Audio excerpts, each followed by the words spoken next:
पृथ्वी के 71% हिस्से में पानी है, जिसमें से 97.3% पानी पीने योग्य नहीं होकर खारा पानी है।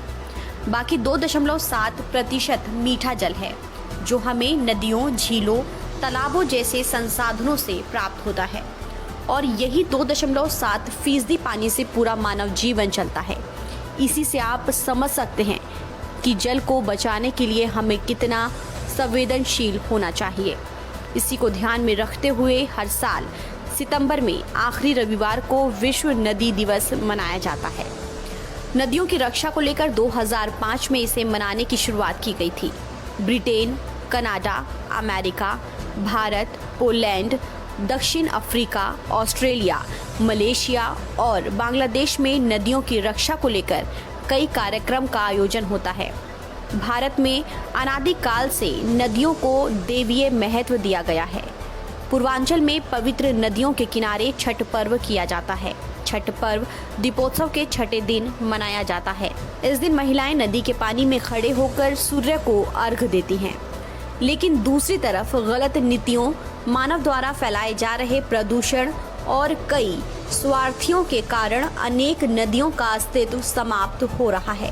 प्रदूषित हो रही नदियों को संवारने के लिए संरक्षित करने की जरूरत है। पुराणों में उल्लेख है कि विश्व की प्राचीन सभ्यताएं नदियों के किनारे ही विकसित हुई हैं। नदियां स्वच्छ जल का संवाहक होती हैं। एशिया महाद्वीप का हिमालय पर्वत पुरातन समय से नदियों का उद्गम स्रोत रहा है। गंगा, यमुना, सिंधु, झेलम, चिनाब, रावी, सतलुज, गोमती, घाघरा, राप्ती, कोसी, हुगली और ब्रह्मपुत्र आदि सभी नदियों का उद्गम हिमालय से शुरू होकर हिंद महासागर में जाकर गिरती है। विश्व नदी दिवस भारत का कोई अलग से कार्यक्रम नहीं है।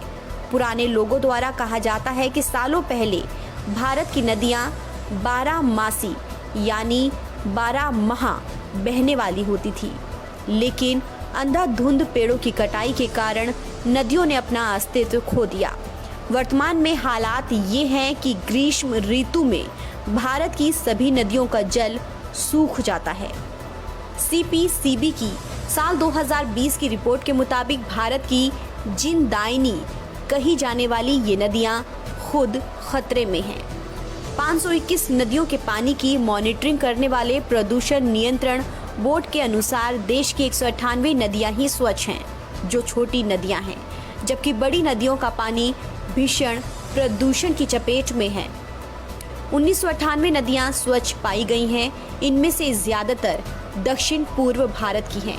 महाराष्ट्र में सिर्फ 7 नदियां ही स्वच्छ हैं, जबकि 45 नदियों का पानी प्रदूषित हो चुका है। इस कारण से नदियों का देश भारत धीरे धीरे भीषण जल संकट की ओर बढ़ रहा है और अंदाजा लगाया जा रहा है कि हमने समय रहते नदियों का संरक्षण नहीं किया तो साल 2050 तक भारत में पीने लायक पानी ही नहीं बचेगा। फिलहाल इस खबर में इतना ही।